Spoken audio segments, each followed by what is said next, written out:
శ్రీ రామకృష్ణ ప్రభ ఛానల్ను చూడండి, మాసపత్రికను చదవండి. అందరికీ నమస్కారం.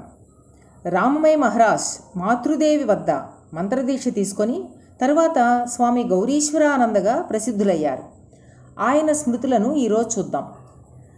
మాతృదేవి దగ్గరకు మంత్రదీక్ష కోసం వస్తున్న చాలామందిని చూస్తున్నప్పుడు నాకు కూడా మంత్రదీక్ష తీసుకోవాలని అనిపించింది. కానీ నేను 16-17 ఏళ్ల బాలుణ్ణి. నాకు మంత్రదీక్ష ఇవ్వటానికి మాతృదేవి సమ్మతిస్తారా అనే సంశయం కూడా కలిగింది. మాతృదేవి యొక్క శిష్యురాలితో నేను మంత్రదీక్ష తీసుకోగోరుతున్నాను, నాకు మాతృదేవి మంత్రదీక్ష ఇస్తారా అని అడిగాను. అందుకు ఆమె, తమ్ముడు, మాతృదేవి నీకు మంత్రదీక్ష ఇస్తారనే నాకు తోస్తుంది. ఎందుకంటే నువ్వు ఒక్క శనివారం రాకపోయినా మాతృదేవి నీ గురించి 1000 సార్లు అడుగుతారు. రామయ్య ఎందుకు రాలేదు, వాడికి ఏమైనా జ్వరం వచ్చిందా అని అడుగుతారు. కాసేపటి తర్వాత చదువుకుంటున్న అబ్బాయి, బుద్ధిమంతుడు, బహుశా చదువులో ఎక్కువ శ్రద్ధ తీసుకుంటున్నాడేమో, పరీక్షలు దగ్గర పడుతున్నాయేమో, అందుకే అమ్మను కూడా మర్చిపోయాడేమో అని చెప్పేవాడు. మరీ నీ గురించి ప్రస్తావిస్తూ ఉంటారు. ఇలా నిన్ను ప్రేమించే మాతృదేవి తప్పకుండా నీకు మంత్రదీక్ష ఇస్తారు. ఆ తర్వాత మాతృదేవి దగ్గర ఈ విషయం చెప్పినప్పుడు ఆమె ఎంతో సంతోషించారు.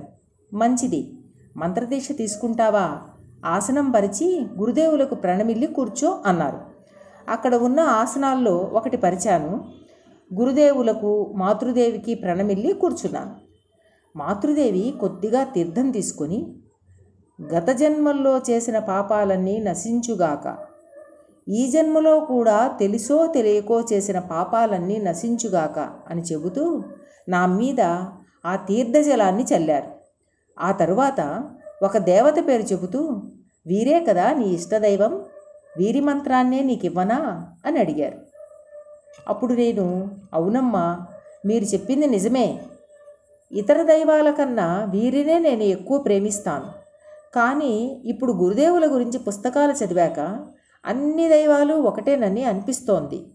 ఏదైనా ప్రత్యేక మంత్రం కావాలంటే దాన్నే నాకు ప్రసాదిస్తారా? ఈ మంత్రం ఇస్తే నీకు సంతోషమేనా? అవునమ్మా. మాతృదేవి ఆ మంత్రాన్నే నాకు ప్రసాదించారు. 108 సార్లు ఎలా జపం చేయాలో వివరించారు. కొన్ని ఉపదేశాలు కూడా చేసి చివరికి, నాయనా, గురువు ఇష్టదైవము ఒక్కరే అని తెలుసుకో, ఇద్దరి మధ్య ఎప్పుడూ తారతమ్యం చూడకు అన్నారు. మంత్రదీక్ష పూర్తయ్యాక మాతృదేవి పాదపద్మాల మీద చేతులు ఉంచి ప్రణమిల్లాను. పాదాల మీద తల ఉంచి ప్రణమిల్లవద్దని అంతకుముందు మాతృదేవి నాకు చెప్పి ఉన్నారు. కానీ ఆ రోజు మాతృదేవి నాతో, ఈరోజు పాదాల మీద తల ఉంచి నమస్కరించాలి, ఎందుకంటే ఇంతవరకు తల్లిగా ఉంటున్నవారు ఇప్పుడు గురువయ్యారు అన్నారు. ఇలా అన్నీ మాతృదేవే నాకు నేర్పించారు. ఆమె సూచించినట్లే ప్రణమిల్లాను. మాతృదేవి తమ 2 చేతుల్ని నా తల మీద ఉంచి నన్ను ఆశీర్వదించారు.